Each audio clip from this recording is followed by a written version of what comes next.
Everyone, আসসালামু আলাইকুম। তো আমি চিকেন বিরিয়ানির একটি রিলস আপলোড দিয়েছিলাম। তো ওই রিলসটাতে সবাই আপনারা চিকেন বিরিয়ানির ফুল রেসিপিটা আপনারা আমার কাছে চেয়েছিলেন। তো আজকে আপনাদের জন্য আমি চিকেন বিরিয়ানির ফুল রেসিপিটা শুট করেছি। দেখি আজকে চিকেন বিরিয়ানির ফুল রেসিপিটা আমি কিভাবে করি।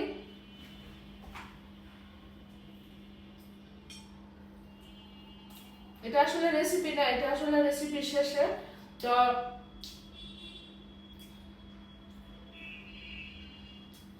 চলেন রেসিপি করি। তেল দিয়ে দিচ্ছি 6 টেবিল চামচ পরিমাণ। আর তেলটা যখন গরম হবে এ পর্যায়ে আমি দিয়ে দিলাম পেঁয়াজ কুচি 4 টেবিল চামচ, অথবা একটু কম বেশি হতে পারে, এতে কোনো সমস্যা নাই। পেঁয়াজ কম বেশি হলে সমস্যা হয় না।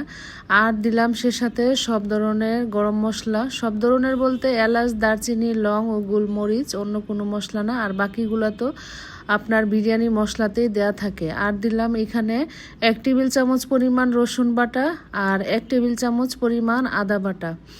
আদা আর রসুনের পরিমাণটা সমান সমান থাকবে, কোনো কম বেশি না, এতে স্মেলটা ভালো আসে। আর দিলাম হাফ চা চামচ পরিমাণ জিরা গুঁড়া, এটা তেলে গুঁড়া করা যে জিরাটা আমরা ইউজ করি ওইটা দিয়ে তারপর সব কিছু একসাথে মিশিয়ে নিচ্ছি। আর যেন কাঁচা মশলার যে একটা আদা রসুনের স্মেল থাকে সেটা তেলে ভাজার পর যেন স্মেলটা ভ্যানিশ হয়ে যায়। আর দিলাম এখানে 1 টেবিল চামচেরও বেশি পরিমাণ লবণ। আর দিলাম রাঁধুনি যে বিরিয়ানি মশলা, ওই মশলাটার প্যাকেটের অর্ধেক মশলাটা দিলাম। আর বাকি অর্ধেকটা আমি যখন চাউল অ্যাড করব তখন অ্যাড করে দিব। আর সব দিয়ে তারপরে সব কিছু একসাথে মিশিয়ে নিচ্ছি। আর যখন সব কিছু একসাথে মিশানো হয়ে যাবে এ পর্যায়ে আমি এখানে 1 কেজির থেকে একটু বেশি ওজনের একটা চিকেন দিয়ে দিলাম। দেওয়ার পর চিকেনটা দেওয়ার পর নেড়ে সব কিছু একসাথে মিশিয়ে আবারও পরিমাণ মতো পানি অ্যাড করে দিব। পরিমাণ মতো বলতে আপনারা 2 কাপ পরিমাণ পানি দেবেন, অথবা চিকেনটা সেদ্ধ হওয়ার জন্য যতটুকু পানি দরকার অতটুকুই পানি দিবেন, যেন অতিরিক্ত সেদ্ধ হয়ে গলে না যায় বা শক্ত না থাকে এরকম পর্যায়ে। কারণ চিকেনটা আমরা যখন চাউলের সাথে অ্যাড করব তখন কিন্তু চিকেনটা আবারও সিদ্ধ হবে এবং আবারও রান্না হবে, সেজন্য অতিরিক্ত সেদ্ধ হবে এরকম পানি দেওয়ার কোনো দরকার নেই। আর এই পর্যায়ে আমি চিকেনটা ঢেকে দিলাম। ঢাকার পর চুলার আঁচটা থাকবে মিডিয়াম, এবং যখন আপনার এটা সেদ্ধ হইতে প্রায় 20 থেকে 25 মিনিটের মতো লাগে, চিকেন সেদ্ধ হইতে টাইম লাগে না। আর এখানে নিলাম আমি হাফ কেজি থেকে একটু বেশি, মানে আমরা যখন পট দিয়ে মাপি তখন 2.5 পট, এখানে আমি টোটাল 2.5 পট চাল নিয়েছি। হাফ কেজির অর্ধেকেরও বেশি, 2 পট চাল, 2 পট থেকে আরও হাফ পট বেশি, মানে 2.5 পট টোটাল।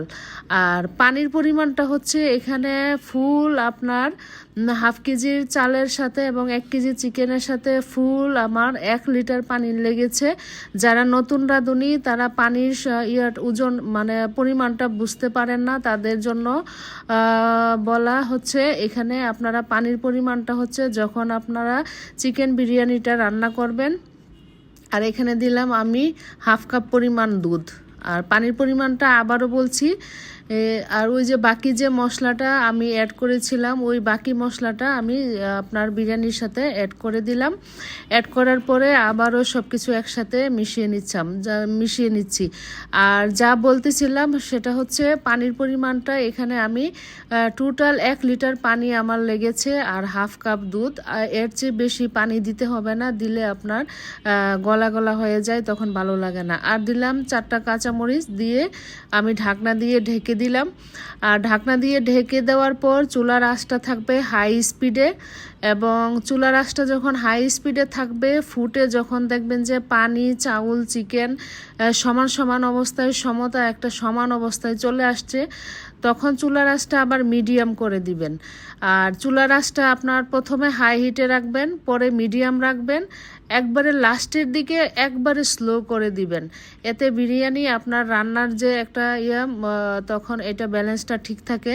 চুলার আঁচটা ঠিক রাখলে আপনার রান্নার যে প্রসেসটা বা রান্নার যে আন্দাজ করে ওইটা করলে আপনারা ঝরঝরে এবং সুন্দর একটা বিরিয়ানি পেয়ে যাবেন।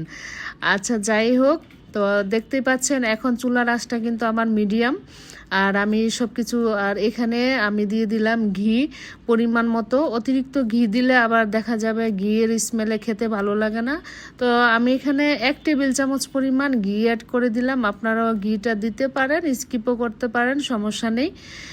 আর দিয়ে তারপর আমি চুলার আঁচটা একবারে স্লোতে রেখে তারপর আবারও দমে রেখে দিব 8 থেকে 10 মিনিটের জন্য। যখন একবারে পানিটা টেনে বিরিয়ানিটা ঝরঝরে হয়ে যাবে সেই পর্যন্ত এটা দমে রাখতে হবে। আর মাঝখানে একটু ঢাকনা উঠিয়ে একটু চেক করে নিতে হবে যেন নিচে দলা পেকে না যায় বা লেগে না যায়, পুড়ে না যায়। ইচ্ছা করলে আপনারা পাতিলটা যদি বেশি কনফিউশন হয় একটা তাওয়ার উপরও রেখে দিতে পারেন।